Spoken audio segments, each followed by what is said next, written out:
must be our goal and our guide. And all that we strive for as a human family, dignity and hope, progress and prosperity, depends on peace. But peace depends on us.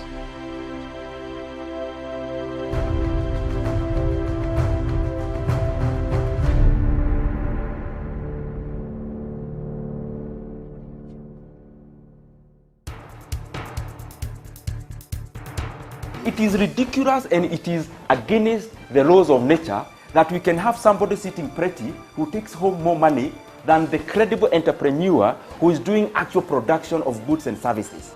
We always say it as it is.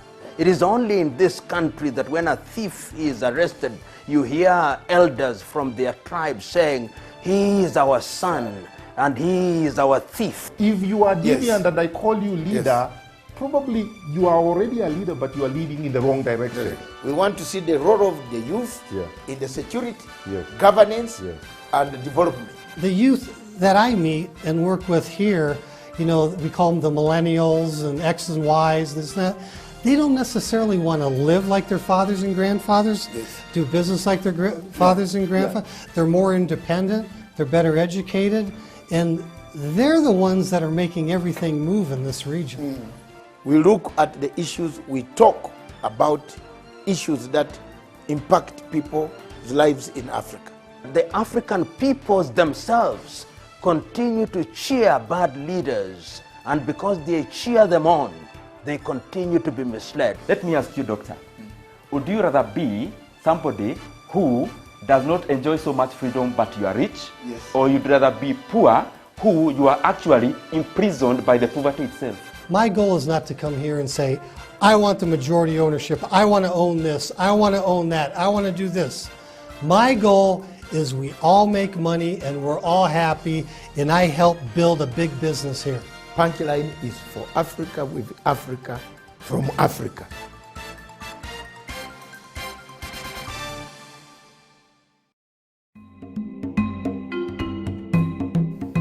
Viewers, good morning.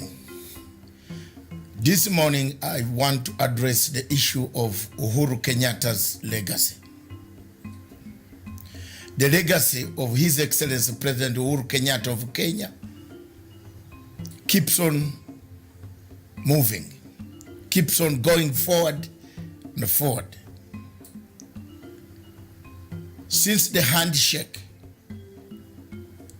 in 2018 that brought about the peace, the tranquility, the unity of purpose, President Uhuru's star has been rising.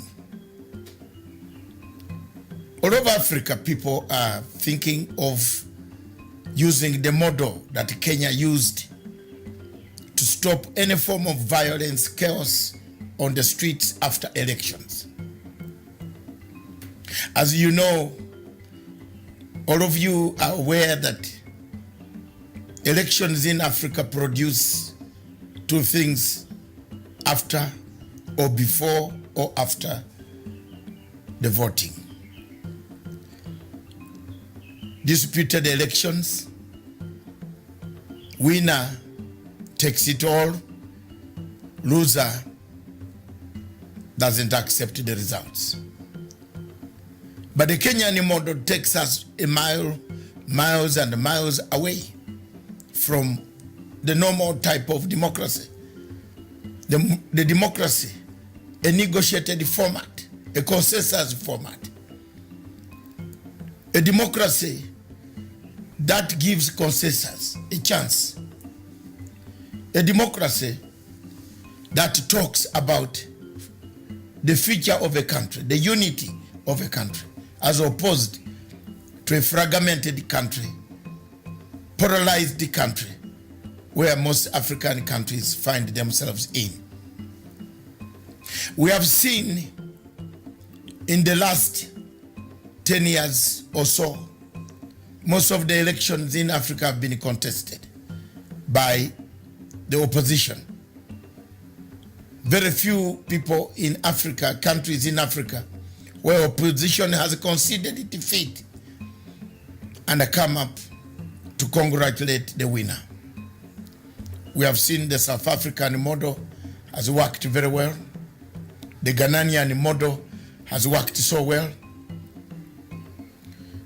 I don't see any other country in Africa where the models have worked well. I thought it would be Sierra Leone, but today we see Sierra Leone going back to the same ethnic tensions, as you can see from the reports that are circulating in the international media and the local media. So elections in Africa are contentious issues. They create a contentious position, create a departing point for the people of Africa, of that particular nation.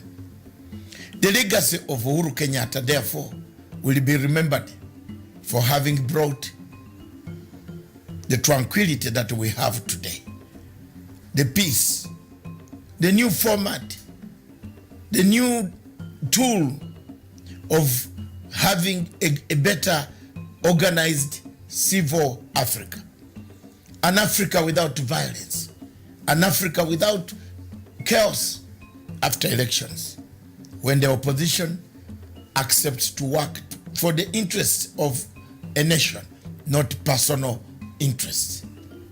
This has worked in Kenya, and thank you very much, Your Excellency President Uhuru Kenyatta, for the tenacity and the steadfastness that you have guided this handshake up to today.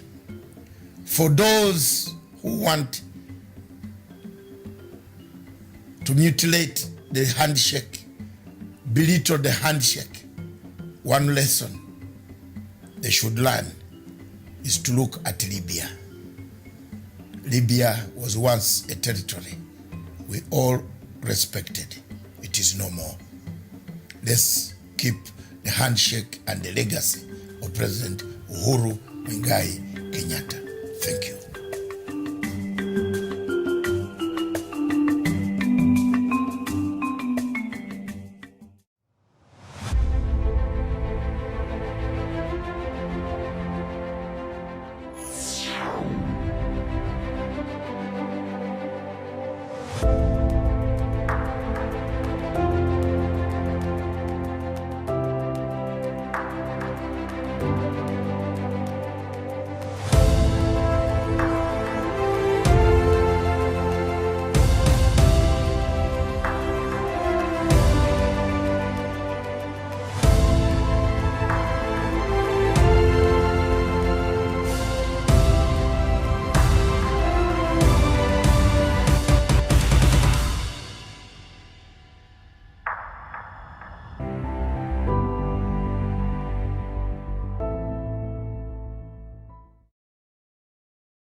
Today, thousands and thousands of Africans and many countries in Africa have conflicts. Notably, from Libya, Cameroon, Nigeria, Biafra, and the Boko Haram, to Democratic Republic of Congo, of where we have seen a resurgence of the past military and conflicts coming back in that country. Hundreds and hundreds of people have been displaced, killed, maimed, tortured, raped, several of them dying of hunger, starvation, and other natural causes. The fighting seems not to be ending. For the sake of Libya, the Libyan recognized international government is under siege in Tripoli from another faction recognized by Egypt, France, UAE, and other countries. Whereas the one in Tripoli is recognized by the UN, it has been bombarded, has been strangulated, and many millions of Libyans are dying of hunger, lack of water. The water system has been cut off. The bombardment goes on.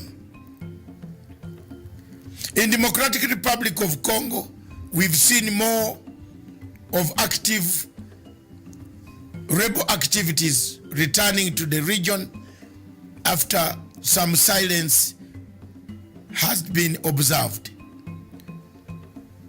When we come to Cameroon, we see millions and millions of Amazonians slaughtered.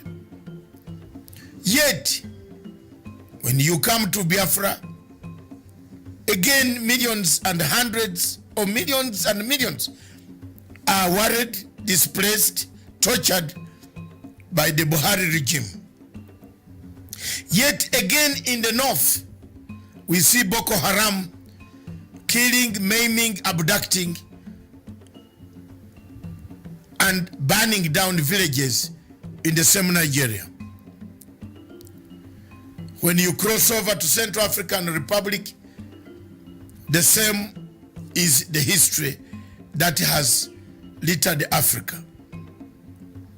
While all these events are taking shape, Africa is silent. Africa is not making enough efforts to find a solution to what is causing the problems in Libya, in DRC, in Cameroon, in Nigeria, Biafra, and now you add in Khartoum, Sudan. As people die, the people of Africa have no answers, have no solutions. There is nothing to bring an end to the conflicts that have killed Africa. We seem to be new ones manufactured, old ones reignited, encouragement coming from external powers. One power that has been seen in the shadows of all these conflicts, especially the one of Libya that has escalated in the Sahara region of Africa, is France. When you come to Democratic Republic of Congo, the same country is in the shadows. The war can be seen is France. When you come to Cameroon, in Amazonia, the one behind that has the key to bringing peace is France. Therefore, our question as Africans, why are we silent? Why are we not saying enough is enough of the wars? Thank you.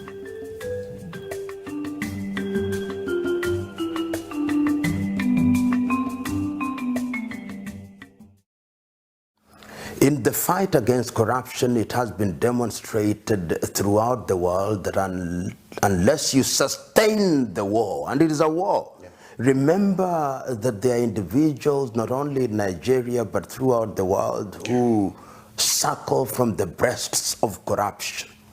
And they are not just about to win themselves off the suckling.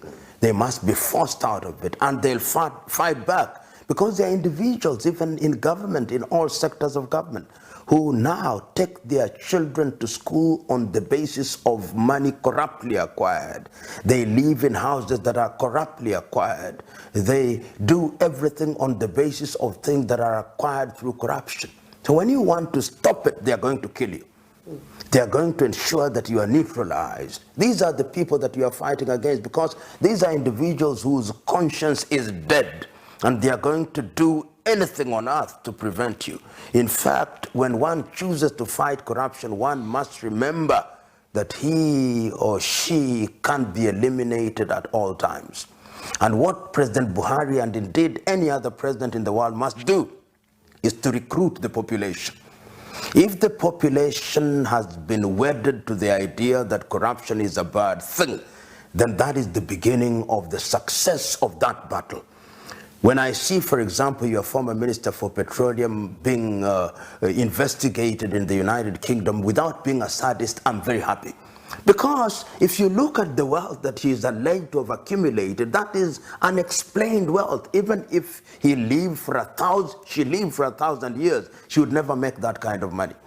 James Seabury, who was prosecuted, convicted, and served sentence in the United Kingdom. What lacks in Africa is punishment. Impunity is alive and well in Africa. And we, the electorate, as I say, times without number, are in the business of celebrating thieves. We must stop. Yesterday, Barrister Farana said it very well, that we camouflage theft by giving them nice English names: money laundering, fraud, embezzlement, and all those veneers that make them look as if it is some kind of nice game. Let us call these men and women by the right name. They are thieves, stealing on an industrial scale. They are murderers. And once we begin to call them like that, and they have a mark of Cain upon their forehead, and we shun them. Has it been done in African countries? Yes, it has been done. And I keep on repeating, in countries such as Tanzania, they are being dealt with. In Rwanda, they are being dealt with. In Mauritius, they are being dealt with. In Botswana, they are being dealt with. Once you begin to deal with them, then the others who may want to behave like them will begin to take the cue. We must, in the nature of things, earn what we earn through the sweat of our brow. That is the only way in which Africa will realize their potential. Many of these individuals who are in positions of leadership in Africa don't want to leave because they are thieves. And they are scared. They are scared that if they left office, they would be prosecuted. And my view is that they should be prosecuted.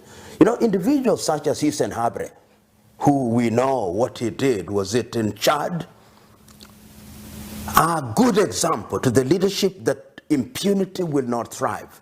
Because I've been talking to a friend of mine from the Cameroons who tells me what is happening in their country right now. And other African countries are blind to it. It doesn't even occupy the headlines of the neighboring newspapers of the country's neighbors' newspapers. Yet the Cameroon now should be in the same position as we see the conflict in Catalan in Spain. Yet we are attacking it in page 13 in newspapers in Nigeria, in Liberia, and other countries. Time has come that Africa must learn and realize that the world is not bothered about Africa. The world is only bothered about Africa when they want to take the resources of Africa. Then they bother. They want oil, they bother. And I'm using the word bother in a very deliberate fashion, not in the traditional orthodox fashion. They bother when they want to take our timber. They bother when they want to take our bauxite, when they want to take our cocoa, when they want to take our uranium. But they don't bother about us. They come to our continent without disrespecting the elephant, and they want to preserve the elephant so that they can come and watch the elephant, but they don't care if 100 Africans die. They want to preserve our monkeys. They want to preserve our leopards and our other animals, but they don't care about us. To them, Africa is a zoo of sorts. And until the day that we Africans realize that we are on our own, we are going nowhere. And very soon they are going to shut us out, if they have not shut us out already. We'll not go to the United States of America, we'll not go to Europe, and I'm happy that we are being forced to stay in Africa. Let us stay in Africa and build Africa. I mean, what does Africa lack in terms of resources? What do we lack? If it is solar energy, which continent is capable of producing solar energy to light this continent and the entire earth? If it is hydroelectricity, what can we not generate? If it is minerals, if we wanted to make bombs, if we should, where do they get their uranium from? If it is timber, what don't we have? If it is human resources, we are 2 billion of us, and we are people who have intelligence. And yet we are kept in a constant state of conflict. The Europeans, the French persuading their former colonies that they are more French than they are Yoruba. They are more French than they are Wolofs and Mandinkas. The British persuading us that we are more British than we are Ibibio or Yoruba. And of course, when we find ourselves in that schizophrenic state, then we engage in internal conflict and they sell their arms to us. Tell me, which African country makes guns? None. I think Africans must recognize that bad governance is harmful to their very well-being, not only for the current generation, but generations yet to be born. This is a continent that has always had potential. These are a people that have always had potential. But since we regained our independence from the colonialists, African leaders in many countries have consistently demonstrated that they are not working in the interest of their people.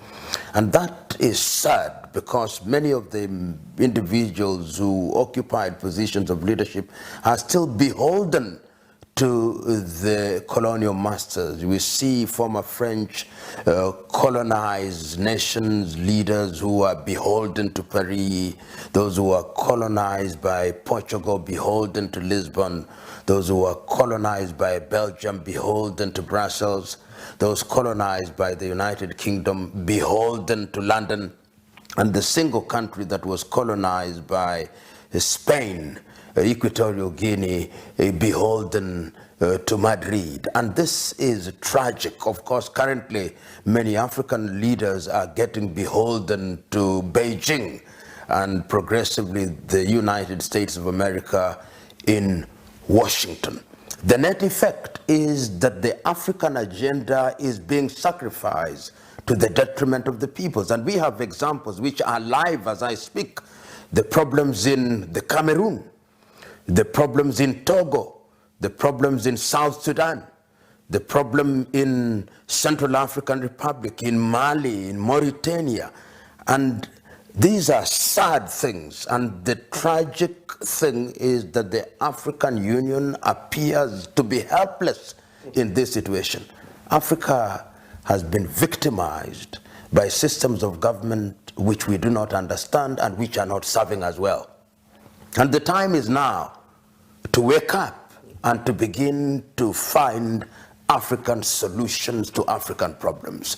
Is it doable? Yes, it is. But we must wake up from our slumber, because those who are in positions of leadership are quite comfortable with the situation as it is. We must have something in the nature of an Arab Spring. The Arab streets woke up and they told their leaders, you are going to do that which is in our best interest. Unfortunately, some of the gains made after the Arab Spring have been clawed back. And that is a lesson for us, that if you regain your independence, you must remain eternally vigilant, because the forces of reaction are very persistent. You know what is amazing about the African Union, which is the immediate successor of the OAU, is that it's beginning to let Africa down. I was amazed about a month ago when Zimbabwean president, whom I respected in his early days as a freedom fighter and as a man of vision.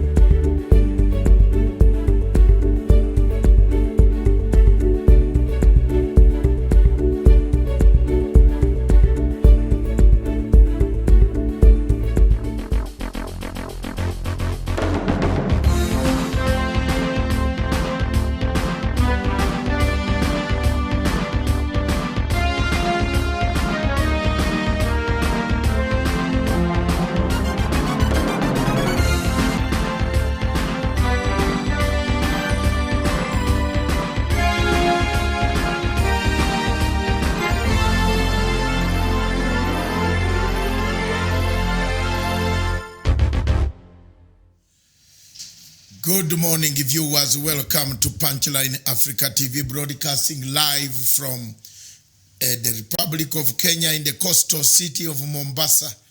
Good morning. Good morning wherever you are in the world, and then in the diaspora, in Africa, in South Africa, in Zimbabwe, in the rest of the world, whatever you are doing, good morning.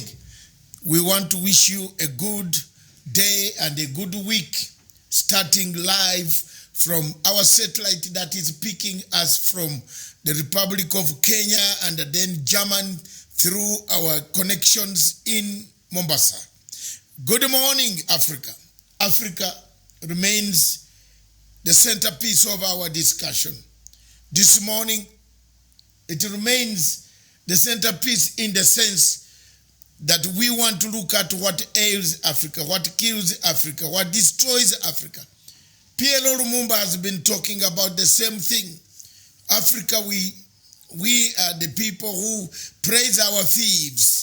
We praise our people who have stolen, who have come to the village to destroy the village after theft. We praise them. We make them heroes. In Africa, we don't hide praising people. We always praise people who have stolen. Those who have done a great job in Africa are never given the heroism or the heroine they deserve. We have a problem, and that problem is very simple. Africa needs to change, and that's why we are here as a station. Good morning, then. Margaret Gavumi Martin, you have come back. You had gone away. We are back. We are still here. We are still here. Kenya will, this September, join the United Nations Security Council. We want to pray for Kenya. We want to support Kenya. We want to support an East African state, the beacon of hope, the freedom, the island of peace. We want to see that Kenya takes over the Security Council slot that will be vacant for on temporary basis on 2-year non-membership of the Security Council. But that's not very good for Africa. What should be good for Africa is that we have grown to the level of 66 years of independence. Since the first country in Africa got independence, we need a seat on the council. We need a permanent seat on the council. We are fed up of the rotational 2-year term non-membership. We contribute half of the conflicts. We contribute half of the GDP. We contribute half of the minerals. So therefore we need a permanent seat. We have, it is Africa that is used as a sample for everything. When it comes to Ebola, AIDS, it starts in Africa. Why is it that these diseases don't start elsewhere in Europe? Because people rooted us, they left us with nothing. Here we are. Every disease comes from a Democratic Republic of Congo, Ebola, AIDS. They trace it back to where it is. We are the people who stood by this world when they were fighting the Second World War. The creation of the United Nations Security Council is a format of 5 permanent members. The same 5 permanent members are the ones who provoked the war. Some of them fought in the war. Africa did not want to fight. We did not want to fight. We were unwilling partners who entered a fight against the world. Therefore, we can make peace. We are the most peaceful people in the world, that we should be permanently on the Security Council. And that is what Africa should be fighting for. This gesture of rotational 2-term membership of the Security Council does not give Africa enough clout to dispense justice, to dispense democracy, to dispense peace building, to dispense tranquility that we look for in Africa and on the continent and in the rest of the world. Thank you very much. Good morning then. all the way, Sylvanus tuning in from Eldoret. Thank you very much, my brother. Let's come back to the subjects of today. Today we are going to look at the judiciary, the legacy of President Uhuru Kenyatta. As I promised you, every morning I will always talk about the legacy. Wherever I will be, where I will be, how I will be. Even if I'm sick, I'll try to pronounce the Uhuru legacy. I will do this because I find a star rising in Africa. I find a star growing up in Africa. I look at the star glowing, that one day, and one day alone, there will be a Pan-African who will stand by the people of Africa to dispense justice for the people of Africa and the people of Kenya. The legacy of President Uhuru Kenyatta is nothing and must not be talked about without looking at the facets that make up that legacy. He has to leave a legacy. He has to make sure that the legacy stands. He has to fight corruption. He has to clean up the judiciary. He has got to fight to make sure that food is enough for the Kenyans. Housing is enough. It might not be enough, but it is in the pipeline for it to be enough for Kenyans. He must fight to make that the healthcare system works. How far has President Uhuru Kenyatta gone to do this is what remains for us, to encourage him, to allow him to do it without political side shows that we have seen over the weekend, where everybody, everywhere in this country looked like we are already in an election mode. This country suffers from serious difficulties like any African country. Corruption. Corruption has eaten the moral fabric of this nation like it has eaten the moral fabric of the people of Uganda. In Uganda today, this morning, a minister in charge of privatization and investment was crying. She's about to be murdered by mafia. She was saying she's going to be killed by the mafia. I think production team can bring that picture of the minister who was going to be killed by the mafia, whom she says the mafia is going to kill me because she stopped the sale of Uganda Telecom Limited to certain people's interest. There were people who fronted the companies. You remember Uganda Telecom was supposed to be a flagship of the government in the telecom industry. Uganda Telecom is like Kenya Telecom. Kenya Telecom, you cannot make a call. Safaricom cannot go out of Kenya without using Kenya Telecom transmission conduits and the wires and the lines to go outside to pick the Gundukure and the other Indian Ocean satellites that beam all what we are talking today. Therefore, Uganda Telecom was very central to make sure that we don't lose this fundamental independence commodity. Independence. It was started by the founding fathers of this country for it to be sold to mafia. Some mafia have come up, distorted stories written about this woman called Anita. I watched her on TV this morning. I was very impressed. And if in Kenya we had people like that, this woman looks like a Matiang'i of Kenya. Of the woman, Anita, Honorable Anita, the Minister of Privatization and Investment in Uganda, is similar to Matiang'i of Kenya, who said he doesn't want monkey business. He doesn't want quangos.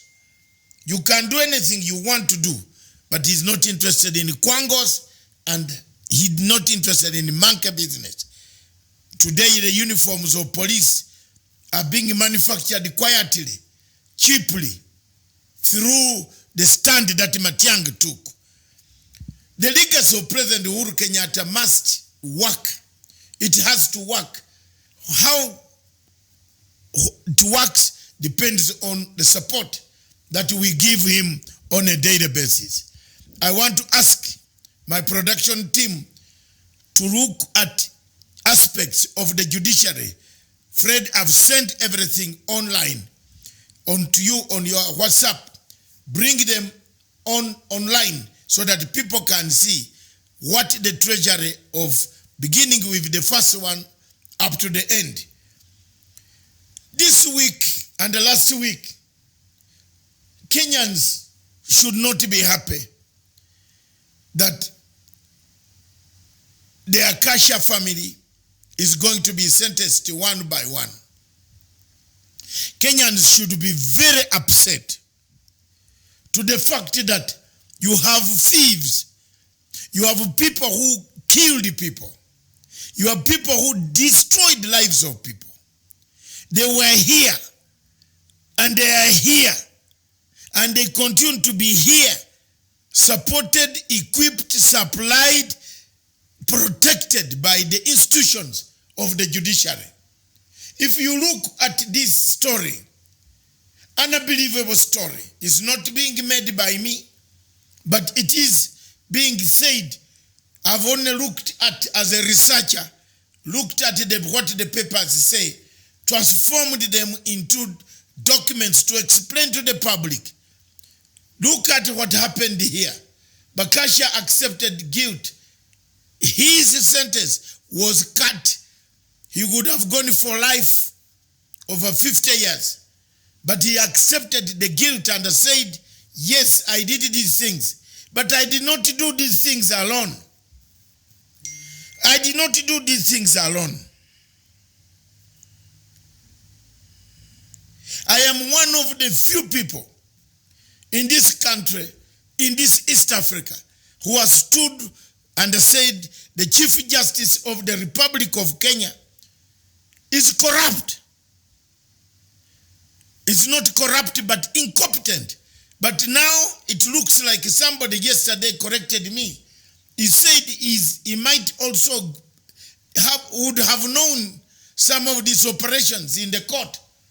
If you look at the people who are being mentioned, the people who are being mentioned around the Akasha family, you can look at Advocate Cliff Ombeta, Justice Dora Chebukonyi, Justice Mucherure, the Deputy Chief Justice Mwiru, and the Justice Chacha Justice Chacha. They are being mentioned not by me, but they are being mentioned by newspapers. They have nowhere to hide. The documents that you see from the Akasha family proceedings in New York, they give you a glimpse of whom the judges are. They give you a glimpse of whom the second round of taking people home, who will be there. Things fall apart in the Wakora family. Look at the top Kenyans to face United States trial over the judiciary of Akasha. Things are falling apart. Last week, Kenyans were treated to a big news of corrupt judges, lawyers being mentioned in the United States of America. These are pictures, not me. These are flowing everywhere. He has been sentenced, identified as the lawyer who handled all, look, with his clients. Did he know that the clients had drugs? Was he aware that the clients had drugs? Was he supporting the drug menace? These are some of the things that the Kenyan authorities now themselves must begin to investigate. Recently, the Deputy Chief Justice wanted to go to United States. Her visa was denied, was refused. It's not me. Judge Abraham Cherure is similarly named as Acacia Draga Dosia. It's not me. The names are in the United States dossier. The full names have been given out, and don't ask me how I know them, but because I'm an investigative agent and an investigative journalist, I go deep to find out. These are the people who have been mentioned. It's not me who has mentioned them. Neither do I want to mention anybody. But here we are. We sit in this country. The drugs have killed almost everybody. Not only in Kenya, but also in Uganda. The drugs have destroyed people's lives. In Rwanda, in Tanzania, in Kenya, in Uganda, in South Sudan. Drugs are a menace. It is therefore very important for the people of Kenya to understand that the courts have let them down. Chief Justice Maraga, I can quote several pieces, and I can tell you the reasons. One of them, if I read them, I think people will understand why I have been very much opposed and told people that there is a problem with Chief Justice Maraga. One of the reasons is anti-reformist agenda. The Chief Justice of the Republic of Kenya has an anti-reformist agenda. The second one is drug cartels and the judiciary. He saw all this. He knew reports were being brought to him. While in the USA, Bakasha Ataja pleaded guilty to the conspiring with Kenyan judges to defeat extradition. Was the Chief Justice aware of this? If so, what action did he take? 3, judiciary protection racket. Is there a judiciary protection racket in the Kenyan courts? If so, what has the Chief Justice done? 4, rogue spending. If Maraga is the chief of the court, can't he see his staff overspending money and some of them lavishly driving Range Rovers? Can't he ask where a person who was with a bicycle ended up with a Range Rover? 5, as we have said before, we don't have any accusation against Chief Justice Maraga.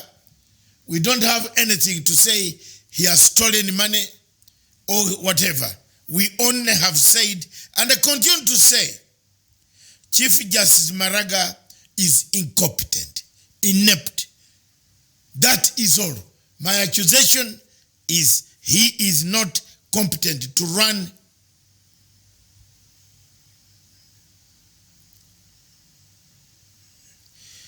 Mr. Silvanus says Justice Muchalule is a neighbor, is a neighbor to home. But this man has misplaced his priorities. His village mates are languishing in poverty as he cuts deals with drug barons. I pray that he rots in jail. What? These things are becoming real.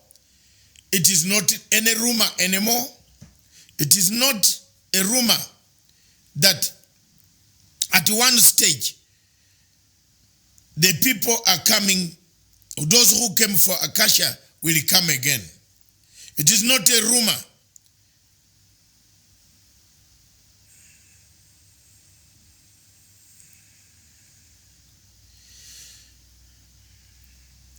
It is not a rumor that it is not even a rumor that the judges have taken part in their conspiracy to destroy this country through the drug barons. How then do we keep the legacy of President Uhuru Kenyatta? The legacy can only be kept. The legacy can only be kept if, and only if, you can have your straightforwardness in supporting President Uhuru Kenyatta legacy. The legacy of President Uhuru Kenyatta must be supported by people of Kenya. Less than that, if the judiciary is not cleaned, President Uhuru Kenyatta will still face quite a lot of difficulties in making sure that in 2.5 years, he leaves a legacy. Let's take a break of 2 minutes, and then we come back. We want to look at the news headlines that have made news worldwide and in Africa. The creation of African Continental Free Trade Area is a step forward for the African integration, and it is very much welcome both by Africans in Africa and those in diaspora.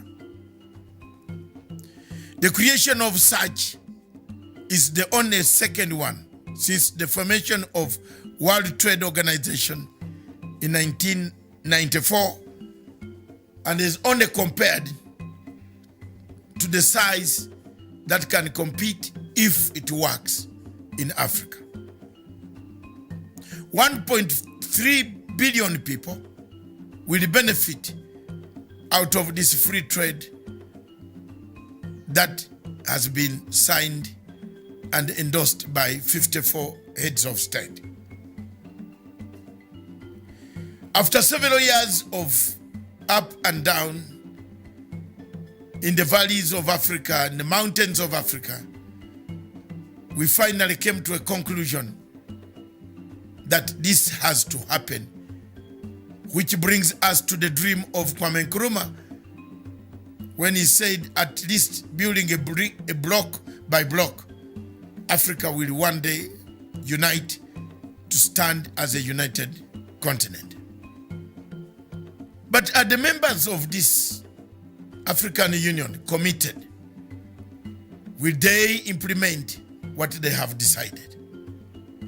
Today, in several countries, we see signs of xenophobia, the lack of patriotism amongst the younger generation, the lack of employment, the unemployment, the mistreatment of the young, the youth, those who need jobs, the corruption, the amount of corruption that has eaten the entire continent of Africa could hamper the free trade that we are anticipating on the continent.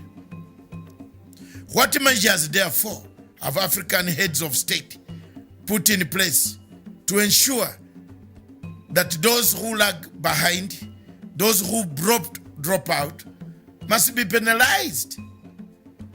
We should not sign the document for the sake of documents, but we should sign documents for practical reasons, that we shall implement what Africa needs today. Can it happen in our times? Is it going to happen? Is integration a mirage? Is integration worth going to happen? Will it happen? What has happened about the present blocks that have started integration process? What have they done? Is Africa integrating? Thank you.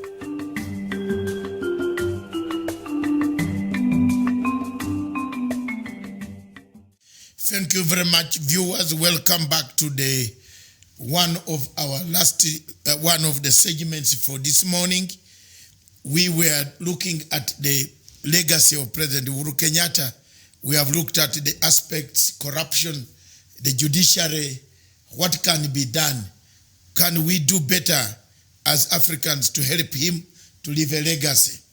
Now we move to the news headlines, and we shall, in the next 90 minutes, we shall be able to read Kenyan news headlines that include the Star newspaper that you see here, Raila's security card, George Jubilee NASA. Ex-Prime Minister says it is too early to preempt 2022 candidature. We have seen this debate intensify. We have seen the debates intensify and at the expense of development. President Uhuru Kenyatta has said, please help us to develop. Help us to make some change, some progress, some good things for this country. But the people have gone ahead to do politics throughout the rallies over the weekend, joyfully laughing, opening their arms and saying as if they don't listen to what the president has said. And in these rallies, there is something that is coming out which is very interesting, that the president's name is being belittled by his own people, whom he wanted and whom he put in responsible places for them to safeguard his name. This is happening, and it is not, people even make stories, they put stories in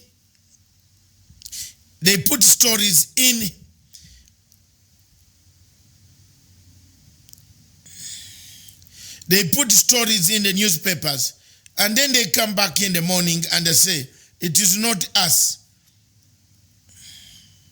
It is not us who put the story. It is not us who said this.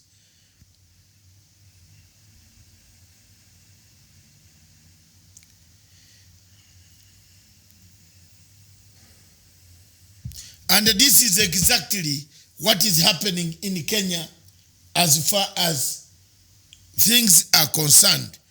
As far as the situation is concerned, there is quite a lot of difficulty in managing the development program alongside the political campaigns. It's very difficult, very, very difficult. And I don't know how the president is going to do it, but time has come for the president to put down his feet and tell those who want to do politics, who want to oppose even the good things of BBI, the good things, as we shall see in the next subject at the top of the hour, whether elections in Africa are important and what makes Africa have bad elections. That's the Star newspaper. And on top of the Star newspaper of Kenya, you have the security card, and then you have a lady, Mariha, cooks her way into Guinness books. She has been one of the chefs cooking, a Mombasa-born chef,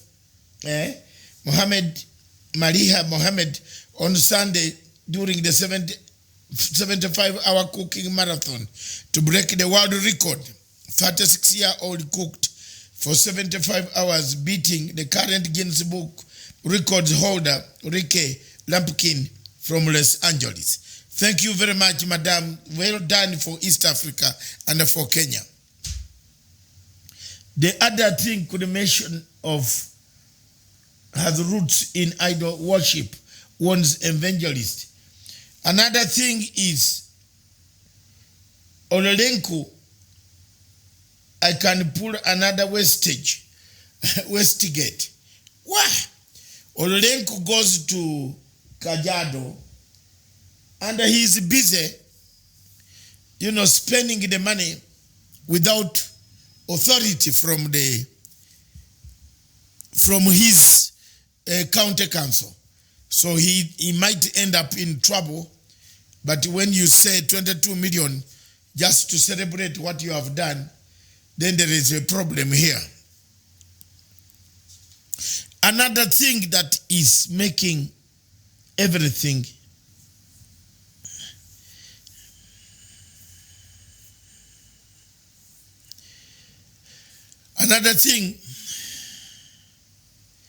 which is making headlines is MP reject Uwezo and the Women Funds merger. Then we have Hezron Abembi in Kibera courtroom on Friday, Munya, who was, I don't know why he was there, but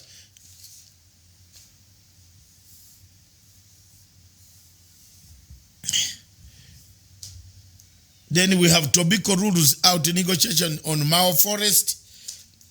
Then we have so many things happening. How Kenya will allow investors to manufacturing export sector, that is very good. And we encourage them to come as many as possible. They will make jobs for Kenyans and for East Africans. KICC defends its marketing costs. Well, I don't want to go into that controversy. They say they did not go to Mauritius to only collect awards. There are so many awards awash in every department. People are giving awards. I'm not interested in any of the awards that does not have any meaning. If you are awarded an award, it should have a meaning so that you can go out in the community with some form of engagement. You go out in the community to encourage the younger generation. But the type of awards that are being given in Kenya and elsewhere in Africa now look like they are stupid awards that everybody goes around to collect. You give me an award and I must encourage more people to come for these awards, for this and do the work. Give award. Those giving awards should put money on the award. A Nobel Prize winner has money to spend to travel around the world. But these awards that are being dished out to every Tom and Dick Harry, I am not very much interested in hearing them. That's useless. These useless awards given to people, even the people who have misappropriated funds, have awards awarded to them. I wouldn't like to get an award unless it is something in contribution of what I've spoken. For example, I have got one award which was given to me because I speak out for the public.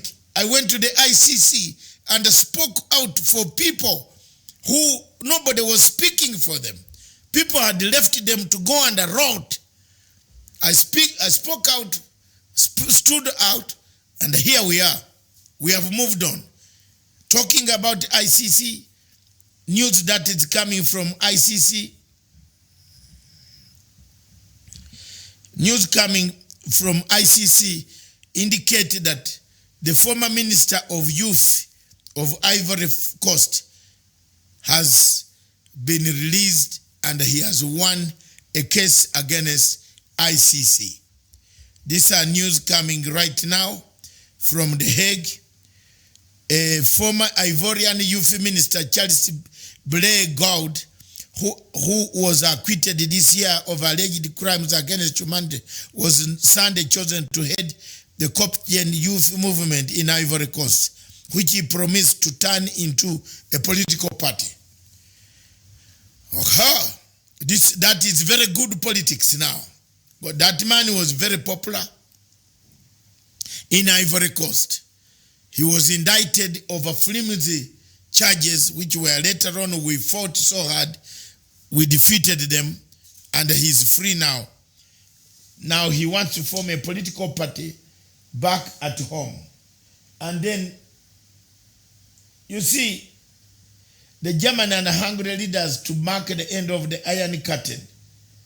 That is very good, and it will help us to remember history, that the Iron Wall fell. The influx of Asians and African immigrants are now also taking shape. In 1989, Gorbachev, having made Perestroika his basis, Glasnost his basis, he turned to do reforms, and the Soviet Union collapsed. The Daily Nation said the Mystery Farm builds a city on sewer land. We are now continuing to build the city, build the buildings on sewer land where we should throw the sewer, where we should take the garbage. The world is changing, and the environment, all this water, those people who are drilling boreholes, time is going to come when these boreholes will be empty.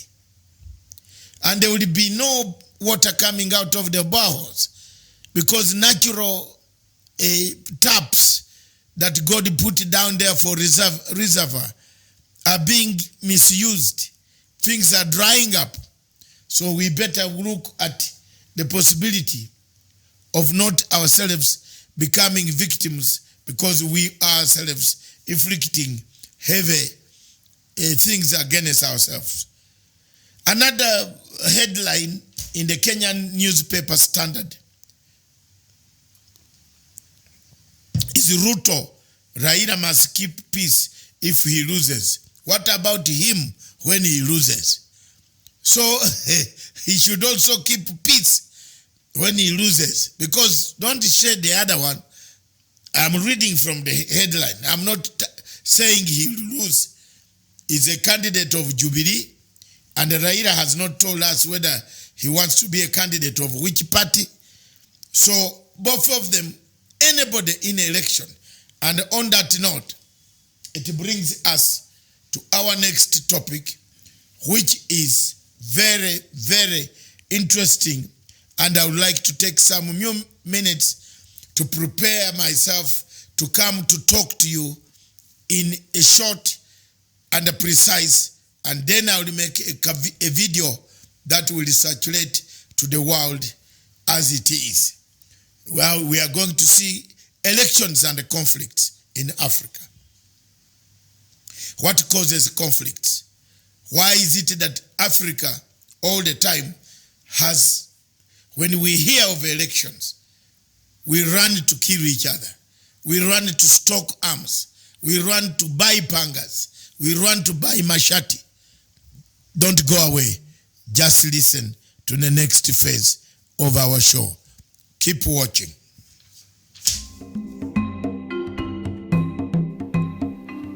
I want to call upon the people of Abazonia today, wherever you are in the diaspora in Abazonia itself, that in a struggle you are bound to have divisions. But divisions should not divert you from the main focus, the main challenge. We have struggled to expose the happenings, the human rights abuses in Abazonia. The army has killed hundreds and hundreds of thousands, burnt houses of people, internet was cut off, schools were closed, dispensaries, hospitals were burnt down. Abazonians should not be intimidated by Paul Robia. It is not upon the leaders of Abazonia, because I am not from Abazonia, but I've played a pivotal role in making sure that I loud out the voices, I put out the call, I call upon AU, EU, United Nations, Human Rights Watch, Amnesty International. Many of them have listened to some of the things that I say here, and they have come at last. America, United States of America, is slowly moving towards giving the Abazonian people the dignity they deserve. I therefore call upon the leaders and the leadership of the Abazonian people to unite for a purpose. The unity of purpose is paramount, as opposed to disunity, which has nothing but only produces ego that we have seen in South Sudan. What has killed South Sudan is not because they don't have the money, the minerals, the resources. Is ego between Riek Machar and Salva Kiir. We would not like to see that ego come to the people of Abazonia, the leadership of Abazonia. I call upon Samuel Sako, Akanga, Miran, and Eko to unite and talk with one voice on the international scene that will bring about the peace, the tranquility that you yearn for since 1961, when the Resolution 1608 was abandoned by the United Nations General Assembly and Abazonia was annexed by the Cameroon government by then. I call upon you, my brothers, to pick up the unity call and free your people without disintegration. Thank you.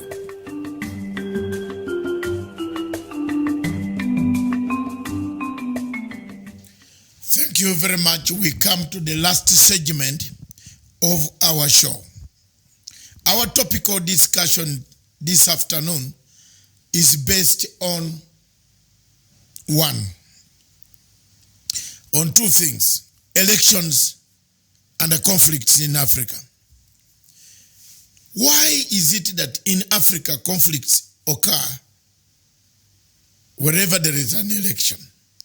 Why is it that wherever there is an election, it is followed, or it starts with violence during campaigns and then escalates after the announcement of the results? We want to go deeper to find out what can heal this type of elections, what can heal the wounds that can cause violence in Africa. We want to go down to analyze what creates African election different from those. What are the factors, the ingredients that go in African elections? Many of you have suggested several things. This morning, I was talking to a radio program in very many countries around the world. Several people suggested what can be done. Have we done enough civic education to teach people what it really means by an election? What is an election in Africa? Is it the fighting? Is it the body ego, the chest vamping that takes place in Africa, which we call an election? Is there a free and a fair election anywhere in the world? Are elections free and fair mostly in Africa? How many countries in Africa have free and fair elections? That is what we want to discuss right now. The case study of Kenya as an election mood gears up towards 2022. Already in other countries like Uganda, we shall have 2021 general elections. A general election, but there is already tension. There is already tension between the ruling party and the opposition figures who have decided to stand by, to watch, to see what can be really done to make sure that there is a change in leadership in that country. But are these people genuine? When they lose, when they decide to go to an election, to a competition, do they expect to lose and go back home, sit back in the house? The answers can be heard, can be got from you yourselves. Let's start with elections. Kenya is faced with an election that will take place in 2022. But Kenya today, the election, the campaigns have already started honestly, and the people are already on the ground. Whether you like it or you say it, you call it development, you call it whatever it is, people are already campaigning. And this campaigning is going to impact quite greatly on first on the economy and second on the social structure of this country. This country faces structural challenges. You can call them punguza muzigo or you can call them muzigo what, but there is one thing that ties this country to a notion that there are structural obstacles that make even the payments duplicated, paid to duplicity work, to the civil servants, to the people, and the institutions. We have duplicated too many institutions in Kenya that take the money away. Even if you reduce 100% all MPs to zero, you are going to give somewhere this money to the MCAs. But are the MCAs in Kenya ready to have this money? How will they divide this money? is there an equitable distribution of money formula that goes to the MCAs, that the clans, if you go to Machakos, for example, there are clans in Machakos, and anybody in Machakos should tell me whether there are clans that can make things very difficult for this money to be distributed at the county level. When you look at Mr. Uhuru Ekot, Dr. Uhuru Ekot's Punguza Muzigo, does it solve the problem for Kenya? The answer is no. It doesn't solve the problem for Republic of Kenya. It intensifies the problem. Even if you make 1 million referenda for this country, Kenya, as long as you have not solved one key important thing, and that thing is the electoral system, systems of elections. What type of elections? How can the elections be conducted? Which format of election? Proportional representation, direct injection of election, winner takes it all, or what is it that has made other countries like South Africa to be peaceful? We must look at the models. We must compare models elsewhere, in Israel, in New Zealand, in Australia. We must look at all aspects of life, what happens in these countries when elections are conducted. Are elections in Africa a source of our misery? The answer is yes. It is up to you Africans yourselves to look at each other and find out, why do we fight every 5 years? Kenya has been on that pipeline, on that route, trying to find out through the BBI, through the 9 points that were agreed by the two leaders when they sat down, the leader of opposition and the president. There are people who doubt as to why the president took the initiative alone. The president is a single-handed man. The presidency in Kenya is single-handedly in a sword. There were no 2 swords in Kasarani for anybody to claim presidency. There were no 2 swords in Kasarani for a share of half a sword. There is no half a sword in Kenya. There is only 1 sword that is given to the president. Whatever decision the president of the Republic of Kenya takes it in the interest of the people of Kenya. That the swearing in ceremony can have somebody who could actually replace him when he has any difficulties in running the governance, but not somebody to have half of the sword and also say, I have half of the sword, you give me half of to join it to make 1 sword. Kenya has got a difference in terms of who should be the person to negotiate on their behalf. It is the President of Republic of Kenya, President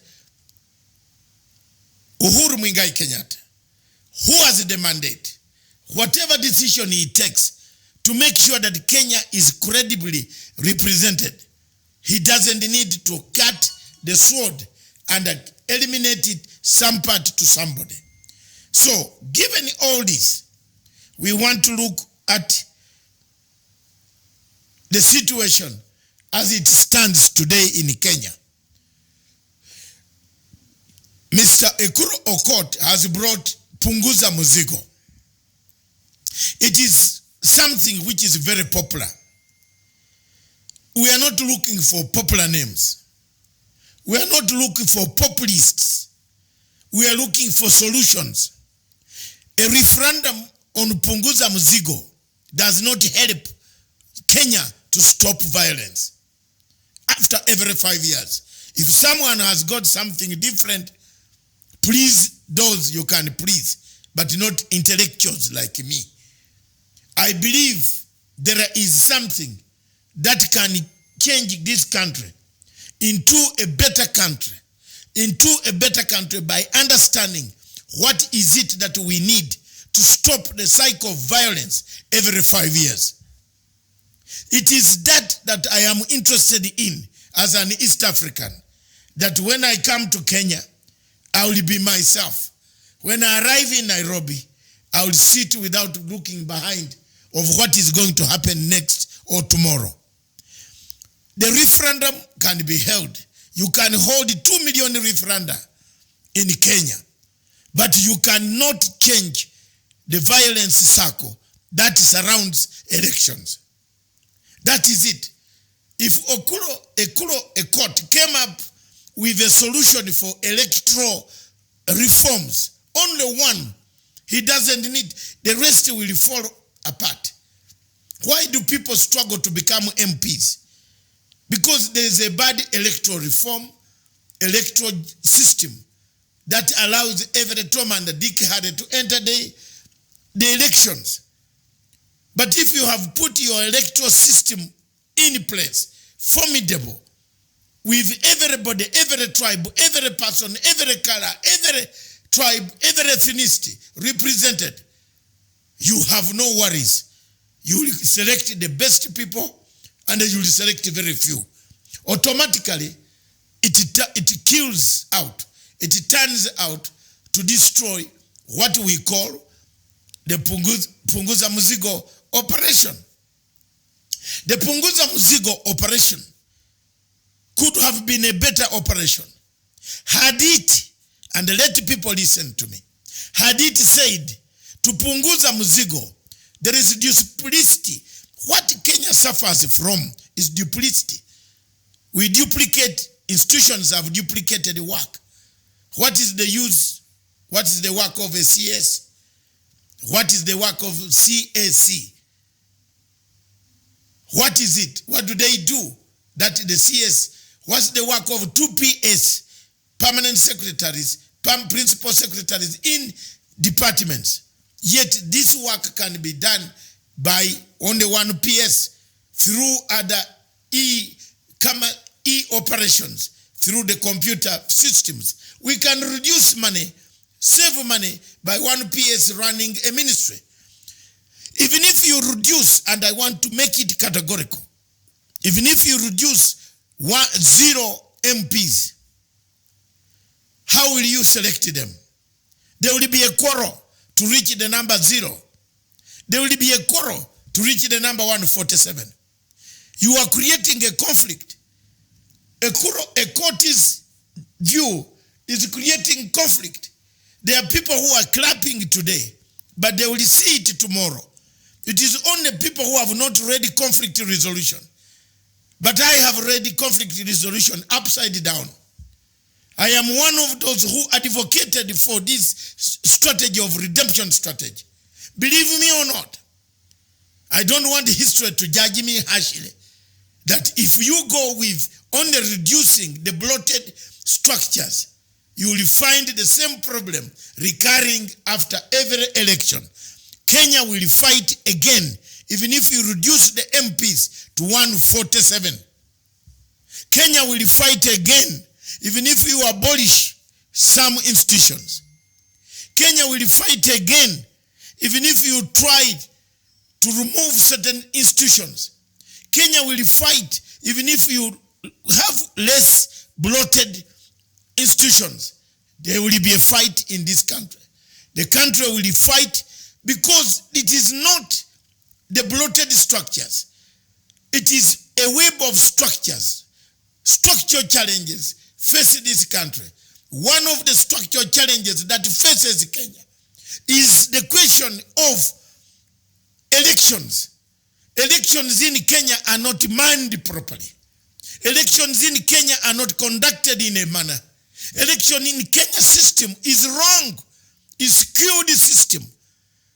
Why is it that in South Africa, we had elections a few months ago, in May, but there's nobody fighting in the streets of Johannesburg? We must seek and think. Don't call me a Ugandan, because I'm an East African who takes your refugees when you start fighting. I have refugees in my county, in my own parish. I have 10 people who have created home in my own parish, back in my country.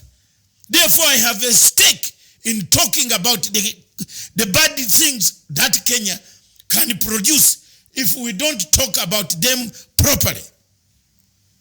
Institutions like the IEBC, you can't hold any future election in this country with Chebukati as the chairman.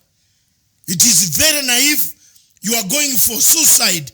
You are like allowing a suicide bomber to hold a fresh mandate, to hold any referendum in this country. The Kenyan system must move to remove Mr. Chebukati and a group and create a new lifestyle breathing systems into the IEBC. Change the electoral system, the entire electoral spectrum of proportional representation. The Kenya cannot stand to win a war. Even if you conduct 1 million referendum, unless the books that I read were wrong books. Even if you praise Uhuru Kenyatta, believe me or not, one day you will praise me. I am not a Kenyan, but I'm telling you the truth that there is a problem here. You can reduce Muzigo by not having a lot of money going to MPs. Where will you take this money? You are taking the money back to the county. The county has clans. Clans, I asked people from Ukambani. I am sure among my workers and employees, there are Ukambani people who come from Machakos. Each clan in Machakos has got a family, has got, I am from this clan, I'm from this clan. The selection of MCAs alone in Ukambani or any county in this country is worse than suicide. People select MCAs on the basis of my child, so and so's child, prominent person in the village, a man who has a car. How are you distributing this money? You are going to create a chaos on the ground. You are creating chaos. You are planting a future discord that this country will fragment in 2 pieces in the future. You can slice the Muzigo by saying we are paying too much to MPs. But even if you bring 0 MPs, why do you leave the Senate? What work does the Senate do? With due respect, I don't want to say the Senate does not do work, but to me, Kenya has overburdened itself with a Senate. A Senate in developed countries is the higher echelon of those who have seen life, who have worked, who have experience. Show me among this senator, where has Malala worked? What can Malala tell you? That he was a clerk, a clerical officer. He knows what a filing cabinet is. Where have they worked? Where in possibility, what experience do they have? The younger generation, where has, apart from teaching in Nairobi Hospital, University, where did Mulukomeni work? Where has he worked apart from working for George Soros to write reports to implicate the president and the deputy in ICC? Where has he worked? Where has he worked? That you tell me you are taking a Senate full of representation. I can believe in Wako. I can believe in Mr. Orengo. I can believe in Mr. Wetangula. I can believe in several senators there. I can believe in them. They have experience. They know what a filing cabinet is. An institution of that nature in Britain is kept from people who have credentials. But if Mr. Uhuru Kenyatta was actually in favor of Kenyans, I can tell you where Yusuf Haji worked as a DC in Nakuru and other places. I can tell you so many of my good senators there.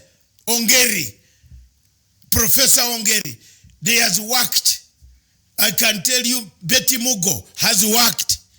I can tell you several. Lusaka has been a DC. This man has experience of a security deal who arrests both people of Magendo in Chebukube or Chebutais. I can tell you. So let's begin the debate. There are those who think they debate better. But let's come down to debate. What is the experience that you need to be in a Senate? To be a person in a drama school or in the National Theatre, and you rise to become a senator of a biggest county like Kagamega, what do you do for them? Tell me, to run battles, to fight people? That's exactly what has happened. That is exactly what is happening. In Uganda, you can't create a Senate because there is no need. Uganda has little money. Kenya has expanded itself. This constitution was made by Mr. Ekuro Ekot. Ekuro Ekot knew that putting a Senate or touching a Senate this time, his bill will not go through the MCA, who are the hinge points of the county. Therefore, this argument, you cannot solve the crisis of violence in Kenya in an election if you have not tackled the electoral injustice systems that are in this country. Believe me or not, if I'm wrong, you can call me all the type of names. I'm not bothered. After all, you are not my mother who produced me. It is only my mother who can call me to order under God. But I will speak the truth and stick with the truth. The younger senators who are in the Senate, the ambition, look at them. They don't know what to do. You give them power and they run mad with the power. You can't have a Senate collecting money and then wanting to reduce the MPs. We have over-representation, yes, but we cannot reduce the members of parliament who represent people's views. We can do away with other places. We can give women 100 seats out of 290 or so constituencies. And I said those are for women. And the parliament will have 150 women. We can begin on that basis. Abolish the post of women rep. What does a woman rep do in a constituency, which the MP does not do? What does a senator do, which the woman rep does not do? They all do the same thing. They all clash over who should be more powerful and who should be less powerful. The whole thing of elections in Africa, elections create conflicts. If you look at the conflict of South Sudan, it sprang from an election. Dr. Riek Machar, whom I happily talked to over the weekend, wanted to become the president. He had waited for long. And Dr. Riek Machar started asking for electoral reforms within SPLA. South Sudan today is in where it is today because of elections and the need for elections. People wanted elections. Riek disagreed with Salva Kiir over how to reform SPLA and SPLM. They fell apart. Guns started blazing. We, the neighbors from Uganda, from Kenya, from Ethiopia, we have suffered as a result of the fight between the two. Elections in Africa bring those problems. And we should not ignore the seriousness of why these elections must be conducted in a manner that never should there be violence again. I would only support anything that looks at electoral systems of Kenya to change Kenya into proportional representation, where each tribe and each party and each creed, each religious and whatever you call will be represented. The model of South Africa, therefore, fits anybody who is suggested be suggesting the model that heals, the model of proportional representation heals the country. It doesn't leave wounded people. It does not leave losers yawning for blood on the streets, taking off their shirts, like Raila took off the shirts and others fell on the tarmac with Khalwale and the rest. It doesn't. The proportional representation makes a country quieter. South Africa today is quiet. It has problems of corruption. Nobody tells you it is free of corruption. Ramaphosa is under the microscope of corruption. He misused the money and lied. That is all right. But there is stability in the electoral department which reduces bloating. Bloated cash can be reduced through an election. Hallelujah. Hallelujah. If I have not preached my political science, then I'm very stupid today. But those are the lessons I learned. With my age of 64, I will not lie. I will not come to this microphone to lie. I will tell the truth. Because I teach people and mark marks. People pass my results. I give them results. I cannot tell a lie that reducing MPs to 0, you would have sorted Kenya's problem. No. It's a populist. That's a populist gesture. To unhook people that if MPs are very bad, MPs are not very bad. It is the system, the structure which is very bad, which you should blame. Remove duplicity. Remove the woman rape. Remove the senators. What does a senator do which the MP of that county? 6 MPs can sit down in a county and resolve the problem of the county. Why don't you look at that, Kenyans? Why don't you look at those dimensions? So that you save the money, you save the energy, you save the confusion, you save the tension that we have today. There are people climbing the train and hiking a lift in the train of Punguza Muzigo. I wish you good luck, but I want you to look at the consequences.